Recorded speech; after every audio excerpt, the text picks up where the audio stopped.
Hello friends, welcome back to Nitya Veg Academy. तो ये हम जनरल प्रोलॉग का ये पार्ट 4 है। हमने अभी तक 3 पार्ट्स कर दिए हैं और हमने 207 लाइन तक की एक्सप्लेनेशन लाइन बाय लाइन हमने पढ़ ली है। तो आज हम करने वाले हैं 208 लाइन से लेकर 270 लाइन तक की एक्सप्लेनेशन इस पार्ट में हम करेंगे। और जो चौसर का जो ये कैंटरबरी टेल्स का जो जनरल प्रोलॉग है, इसके अंदर इस पार्ट के अंदर हम पढ़ेंगे फ्रेयर के बारे में।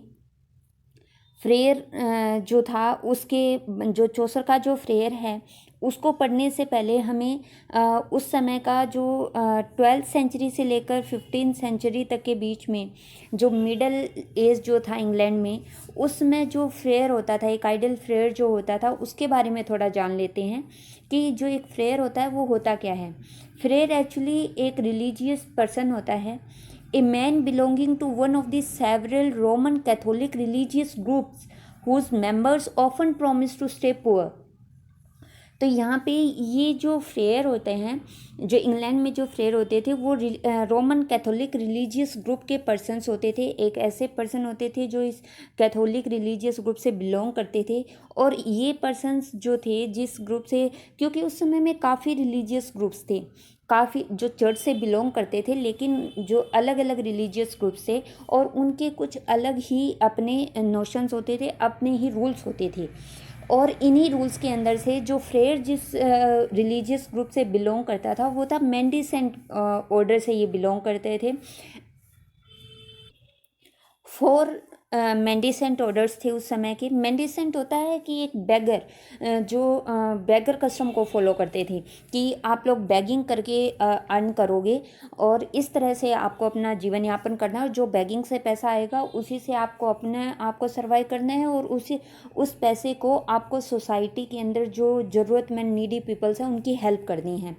तो ये ऑर्डर्स के रूल्स होते थे।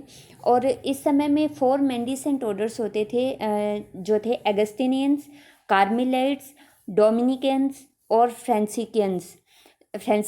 तो ये 4 ऑर्डर्स थे। और जो चौसर का जो ये फ्रेयर है, ये किस ऑर्डर से बिलोंग करता था उसका हमें पता नहीं है, इसमें नहीं बताया गया है। तो चलिए अब जानते हैं चौसर के फ्रेयर के बारे में, इसकी क्या क्वालिटीज़ हैं और क्या इसके बारे में बताया गया है जनरल प्रोलॉग में। तो चौसर कहते हैं, a friar there was a wanton and a merry, a limiter and a very festive man. तो ये जो 2 लाइन है, इनके अंदर ही चौसर ने उसकी क्वालिटीज़ के बारे में बहुत कुछ बता दिया है। ये कहते हैं कि जो ये कैंटरबरी की तरफ जो रिलीजियस जो पिलग्रिम्स का जो ग्रुप जा रहा है, जो अभी टबार्ड इनमें ठहरे हुए हैं, इनके अंदर एक फ्रेयर है। और जो ये फ्रेयर है उसके बारे में बताया कि he was a wanton and merry. Wanton का मतलब होता है कि एक ऐसा पर्सन, एक ऐसा एक्शन जो कि किसी को दुख पहुंचाने के लिए किया गया हो, या कोई ऐसा पर्सन जो कि ऐसे एक्ट करे, जो केयरलेसली एक्ट करे जिससे किसी को नुकसान होता है, इस तरह की कोई एक्टिविटी करने वाला, या एक लस्टीरियस पर्सन, ऐशो आराम में रहने वाले व्यक्ति को डिनोट किया गया है। एंड मैरी, तो ये कहते हैं कि जो फ्रेयर है वो एक ऐशो आराम में डूबा हुआ एक इसी तरह का व्यक्ति है। एंड मैरी खुश मिजाज तरह का व्यक्ति है। ए लिमिटर, लिमिटर क्यों है? क्योंकि ये फ्रेयर है और ये अपना जो जीवन यापन है वो बेगिंग के थ्रू करता है। बेगिंग करना, भीख मांगना और इसी तरह से अपने सर्वाइव करना और उन पैसों को लोगों की ज़रूरत के लिए इस्तेमाल करना। बट यहाँ पे जो चौसर का फ्रेयर है उसमें ये बातें सही नहीं बैठती हैं, वो इनसे थोड़ा हटकर है। समाज में जो फ्रेयर होते हैं उनसे अलग है ये, उसको दिखाया गया है। हमारे जो हिंदू रिलीजन, हिंदू नहीं, हमारे जो इंडिया के अंदर जो बौद्ध रिलीजन था उसके अंदर भी ये था कि जो बेगिंग करके, जो मठ के जो लोग होते थे, जो साधु होते थे, वो बेगिंग करते थे, भीख मांगते थे समाज में और उसी से अपना जीवन यापन करते थे। और जो पैसा बच जाता था उसको समाज में ज़रूरतमंद लोगों की मदद में लगाया जाता था। तो इसी तरह का ये एक रूल था, ऑर्डर था, रिलीजियस ऑर्डर, जिससे ये फ्रेयर बिलोंग करता है। मगर वास्तव में इसकी स्थिति थोड़ी अलग है। ये अब आगे बोलते हैं, ये एक लिमिटर था। लिमिटर होता है कि जो अपने एक डेफिनेट एरिया में जा कर के ही वहीं पर कि ये टाउन या ये विलेज, इसमें जा कर के मैं बेगिंग करूँगा। तो इस तरह से ये एक लिमिटर था। And very festive man, festive man होता है जो एक हैप्पी जोली टाइप का पर्सन, खुश रहने वाला। In all the orders for is nun that can. और इसमें जो हम पहले अभी बताया है स्टार्टिंग में कि जो ये 4 ऑर्डर्स हैं उसके अंदर से ये किसी से भी ये बिलोंग करता हुआ, क्योंकि इसकी क्वालिटीज़ देख करके, इसका बिहेवियर देख करके लगता नहीं है कि ये इनमें से मेंडिसेंट ग्रुप्स के किसी भी 4 ऑर्डर में से बिलोंग करता होगा। Equal is gossip and is fair language, ये बड़ा ही बातूनी है। गॉसिप करना मतलब बातें करता है, लोगों को मक्खन लगाना टाइप, इस तरह से लोगों को झूठी तारीफ़ करना। एंड हिज फेयर लैंग्वेज की मतलब ये बात करने में अपनी काफ़ी सक्षम है ये अपनी भाषा में। He had arrange full many a marriage of young women young and this at his on cost. और ये कहते हैं कि इसने काफ़ी मैरिजेस भी अरेंज करवाई हैं यंग लेडीज़ की, यंग वुमेन की, और वो भी अपने खर्चे पर इसने शादियां करवाई है। Unto his order he was a noble post. और ये कहते हैं कि इसके इस तरह की जो बिहेवियर है इसको देख करके तो ऐसे लगता है कि इससे ज़्यादा कोई नोबल इस ऑर्डर में, जो रिलीजियस ऑर्डर उसमें इससे ज़्यादा कोई नोबल होगा ही नहीं, या दयावान या शिष्टाचारी इस तरह का कोई व्यक्ति होगा ही नहीं। इसको देखकर इस तरह से इसमें कमेंट किया गया है यहाँ पर। Well liked by all and intimate was he. यहाँ पे इसमें बोला गया है कि वो सब लोग उसको पसंद करते हैं। और intimate was he with फ्रैंकलिन्स everywhere in his country. Intimate होता है किसी से क्लोज रिलेशनशिप रखने वाला। तो यहाँ पे जो फ्रेयर है चौसर का, वो क्लोज रिलेशनशिप रखता है किन के साथ? फ्रैंकलिन्स के साथ। फ्रैंकलिन्स क्या थे? ये एक तरह के लैंड ओनर होते थे जो किंगडम ऑफ इंग्लैंड थी 12 से 15 सेंचुरी के बीच में। इसके अंदर जो फ्रैंकलिन होते थे वो मेंबर होते थे एक सर्टेन सोशल क्लास या रैंक के, और एक तरह से लैंड ओनर्स होते थे। मतलब कि अब लैंड ओनर्स है मतलब इनके पास प्रॉपर्टी है, और इनके साथ जो फ्रेयर है इसका क्लोज रिलेशनशिप यहाँ पे चौसर ने बताया है। And with the worthy women of the town. और जो वुमेन्स होती थी टाउन की, जो अमीर महिलाएं हैं, या उनके साथ इसके काफ़ी क्लोज रिलेशनशिप इसके चौसर के फ्रेयर के थे। क्यों? क्योंकि इसका काम ही होता था लोगों से पैसे ऐंठना, अपनी बातों में फंसा लेना। बातूनी ये था ही लोगों की प्रेज़ करना, झूठी तारीफ़ करना, और लोगों को बातों में फंसा करके उनसे पैसे ऐंठना, और फिर उन पैसों पे एक लग्जरी लाइफ स्पेंड करना। For at confessing he had more power in gown than in good great, और as he himself said than it good great. और ये कहते हैं कि अब यहाँ पे जो आगे बात की जाएगी वो हमने जब एज ऑफ चौसर मैंने पढ़ाया है तो उसके अंदर मैंने रिफॉर्मेशन करवाया था। वीडियो के स्टार्टिंग में मैं रिफॉर्मेशन के बारे में आप लोगों को बताया था। उसके अंदर इंडल्जेंसीज की प्रैक्टिस थी जिसका मार्टिन लूथर ने विरोध किया था। अगर आपने वो वीडियो नहीं सुना है तो आप जा कर के डिस्क्रिप्शन लिंक पे बॉक्स में उसका लिंक है, आप जाके उसको देखिए उस वीडियो को और उसे पढ़िए, उसके बारे में सुनिए। आपके अगर नॉलेज होगी इन सब के बारे में, उस समय की क्या सोशल एक्टिविटीज़ थी, तभी आप इसको समझ पाएंगे कि चौसर किस सोशल बुराई के बारे में बात कर रहा है। तो जो ये इंडल्जेंसीज की प्रैक्टिस थी उसके बारे में यहाँ पे बात हुई है, जो मैंने उस वीडियो में अच्छे से समझाया था।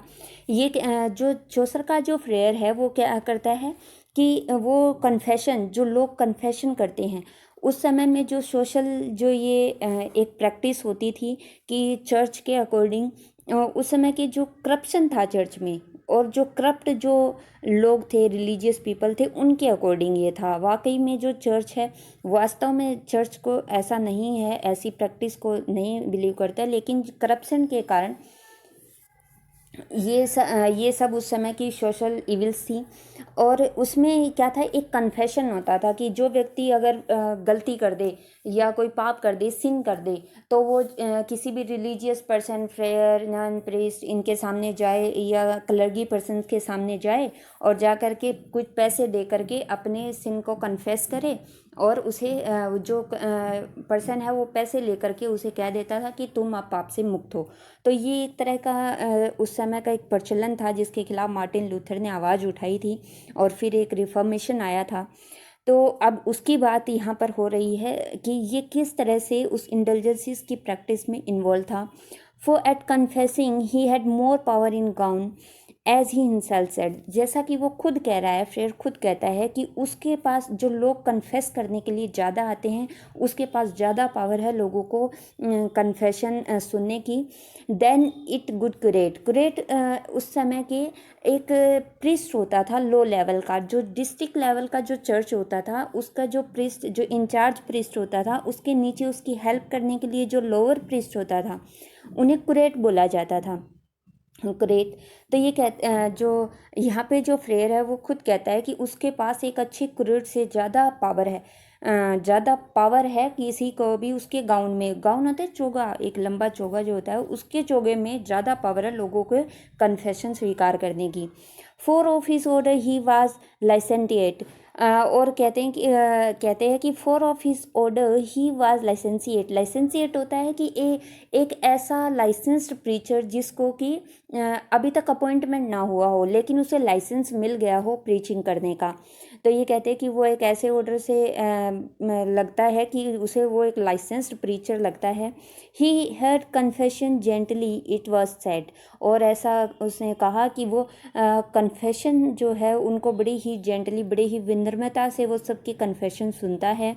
जेंटली एब्सोल्व टू, और बड़ी ही विनम्रता से सबको ये डिक्लेयर भी करता है ऑफिशियली, फॉर्मली ये बोलता भी है कि भाई जो भी तुमने पाप किए हैं वो तुम्हारे अब माफ़ हो गए हैं। तो इस तरह से किसी व्यक्ति को टू से formally that somebody does not have to take responsibility for something that he had done. Understood?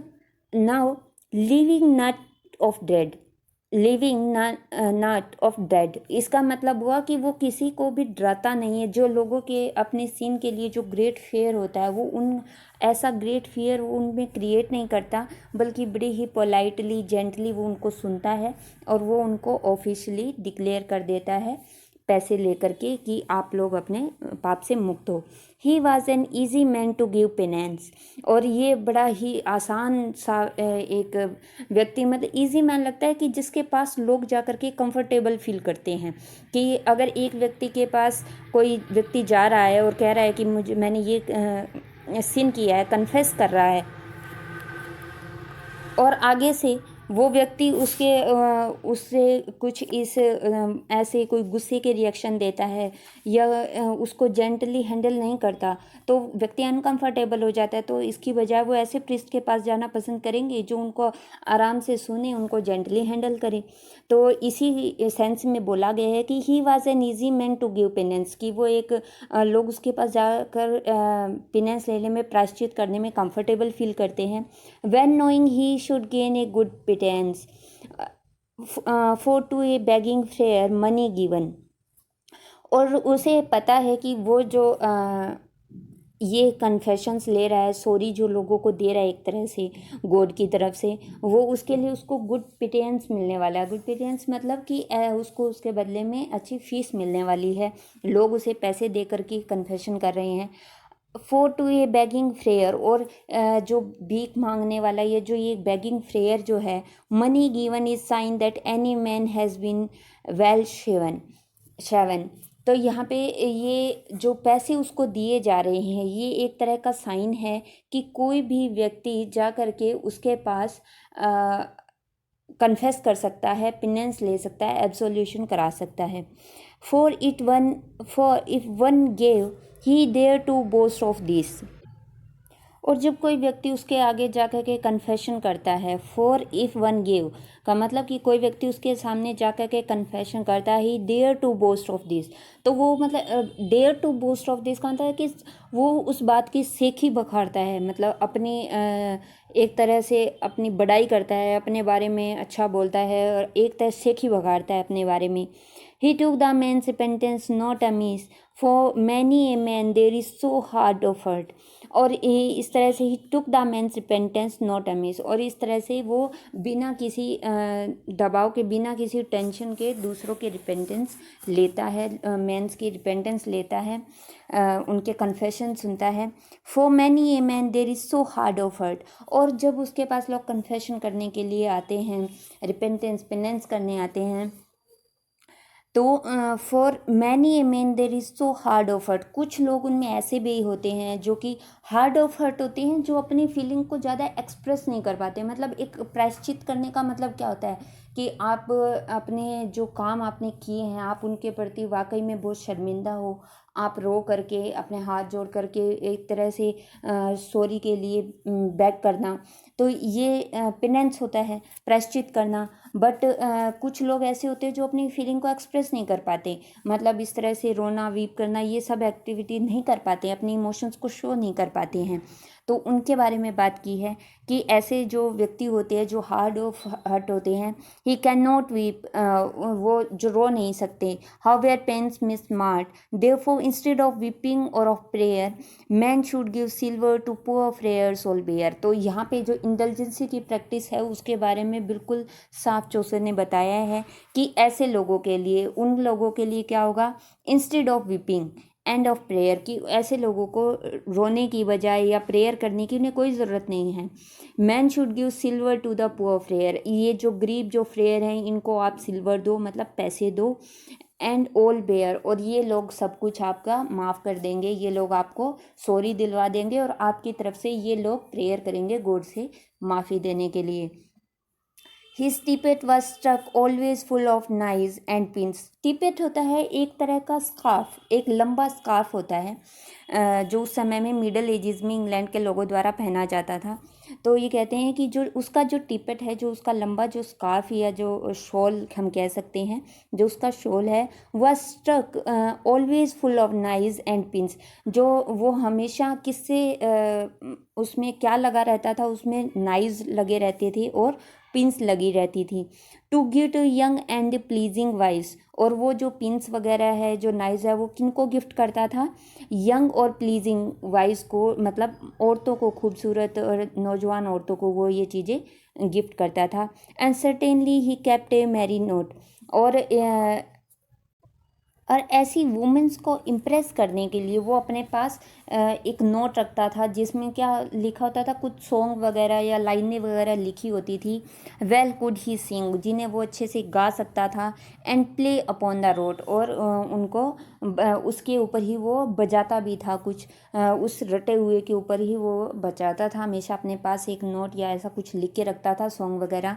Eight बैलेड्री he bore the prize away, बैलेड्री का मतलब होता है कि एक आर्ट होती है writing, the art of writing और परफॉर्मिंग बैलाड्स, कि इस जो बैलेड्री के जो आर्ट है उसमें ही बोर दी प्राइज अवे, इसके अंदर तो ये पहले भी प्राइज़ जीत चुका है।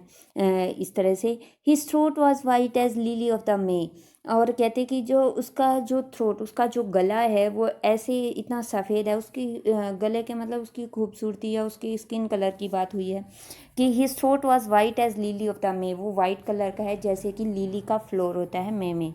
Yet strong he was as ever champion, और वो इतना मजबूत है शरीर से कि वो हमेशा चैम्पियन रहा है। In towns he know the taverns every one, और कस्बे के अंदर, शहर में, टाउन में, he knew the taverns every one. Tavern होता है एक पब जहाँ पर शराब वगैरह बेची जाती है, शराब लोग बैठ करके पीते हैं, वो उस जगह को बोला जाता है शराब खाना। और टाउन के अंदर जो टैवरिन जो होती है, शराब खाने हैं, खाने पीने की जो जगह है लोगों का, एक पब्लिक पैलेस है, टैवरियन पब है। एवरीवन, वो सभी को जानता है वहाँ पर। एंड एवरी गुड होस्ट, और हर गुड होस्ट को जानता है, मतलब कि कस्बे के अंदर जितने भी शराब के ठेके हैं, उनके अंदर जितने जो होस्ट हैं उन सबको जानता है। एंड ईच बारमेड टू, और हर बारमेड को भी जानता है। बारमेड होती है जो शराब खाने में जो शराब डालने वाली, परोसने वाली जो महिलाएं होती हैं। बेटर देन बेगिंग लेपर्स, और किसके बेटर देन मतलब किससे ज़्यादा अच्छे से जानता है, बेगिंग लेपर्स, जो भीख मांगने वाले, जो कुष्ठ रोगी या बीमार लाचार व्यक्ति है शहर के, उनसे कहीं ज़्यादा बेहतर वो शराब के ठेकों को जानता है।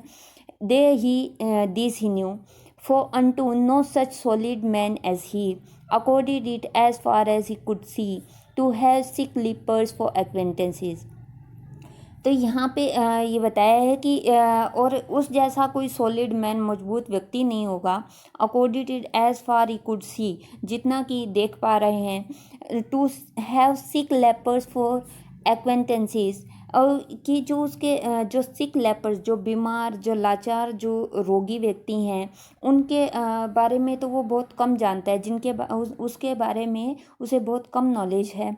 There is no honest adventurousness in dealing with such poverty stricken curs. और कहते हैं कि उससे ज़्यादा ऐसी परिस्थितियों का फ़ायदा उठाने वाला कोई और, ईमानदारी से फ़ायदा उठाने वाला कोई और व्यक्ति नहीं होगा।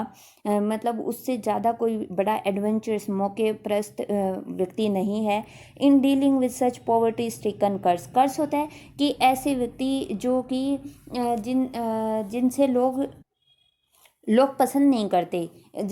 मीन से एक कॉन्टेम्पिटेबल मैन की a person that does not deserve any respect at all. तो ये यहाँ पे कह रहे हैं कि ऐसे गरीबी से, पॉवर्टी स्टिकन कर्स के ऐसे गरीबी से चिपके हुए जो कॉन्टेम्प्टेबल पीपल होते हैं, उनमें सबसे ज़्यादा मौका प्रस्त और फ़ायदा उठाने वाला एडवेंटेजस पर्सन ये होगा। It's with the rich and with big victuallers. Victuallers होते हैं a person licence to sell alcohol. जो व्यक्ति को, जिनको शराब बेचने का लाइसेंस मिला होता है, वेक्टेलियर्स होते हैं। And so wherever profit might arise courteous he was and humble in man's eyes. कहते हैं कि रिच लोगों से मिलने में, और जो शराब के जो लाइसेंस सेलर जो होते हैं, लाइसेंस सेलर्स, और ऐसे लोगों से ये फ़ायदा उठाता है। Wherever profit might rise, जहाँ पर भी इसे अपना प्रॉफिट नज़र आता है, कोर्टियस ही वाज, वहाँ पर ये बड़ा ही विनम्र और शिष्ट हो जाता है। And humble in man's eyes, और इसकी जो आइज़ हैं, आँखें, उनमें विनम्रता दिखती है। There is no other man so virtuous. इतना गुणकारी व्यक्ति तो कोई और होगा ही नहीं, कोई और ऐसा व्यक्ति नहीं होगा जिसके अंदर इतने गुण हो। He was the finest beggar of his house. और वो अपने हाउस, मतलब कि अपने एरिया का सबसे, अपने रिलीजियस ऑर्डर का सबसे बढ़िया फाइनेस्ट बेगर है। A certain district being farmed of him, none of his brethren dared approach its rim. कि जिस सर्टेन डिस्ट्रिक्ट, मतलब एक निश्चित जिस एरिया के अंदर वो लोगों को एक तरह से मूर्ख बनाता है, लोगों को से पैसे लेता है, बेगिंग करता है, उसके जो रिलीजियस ग्रुप के, जो उसके साथ के जो दूसरे जो फ्रेयर हैं, वो कोई भी हिम्मत नहीं करता कि वो उसकी जो रिम है, मतलब रिम होता है कि एक बाउंड्री लाइन, कि उसके एरिया की जो बाउंड्री लाइन है उसमें कोई दूसरा फ्रेयर टिक पाए या आ पाए, इतनी किसी में हिम्मत नहीं है। For the a widow had no shoes to so pleasant was his in principio. In principio एक लैटिन फ्रेज है, इसका मतलब होता है इन जनरल, ये स्टार्टिंग पॉइंट से ये बात की गई है कि वो इतना स्टार्टिंग पॉइंट से वो इतना प्लीजेंटली बिहेव करता है लोगों से। He always got a farthing ere he went, और जहाँ पर भी वो जाता है उसे कुछ ना कुछ पैसे वगैरह मिलते हैं। ही लिव्ड बाय पिकिंग्स मतलब इस तरह से कहीं से भी पैसे उठा करके, कहीं से भी किसी से भी ले करके वो जी रहा, अपने जीवन यापन करता है। इट इज़ एविडेंट,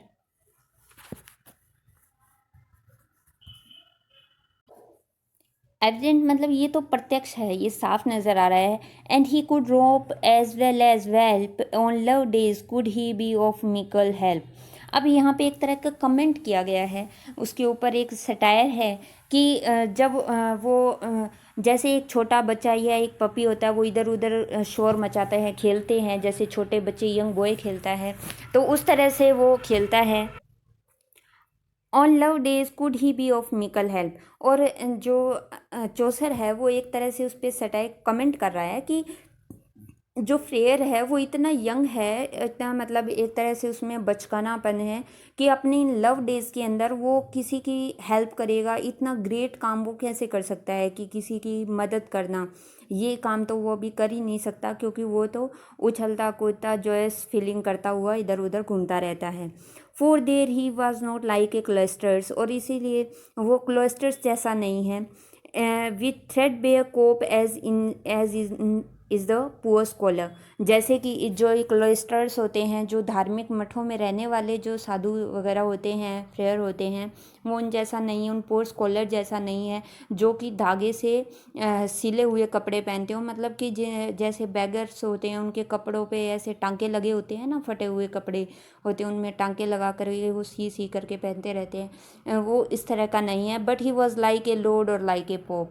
वो तो कैसा है, जैसे कि कोई एक लॉर्ड होता है, जैसे कोई लॉर्ड रिच कपड़े पहनता है, या फिर कोई पोप है जैसे पोप अच्छे कपड़े पहनता है, उस तरह से वो अपने कपड़े पहनता है। अब उसके पहनावे की बात हो रही है।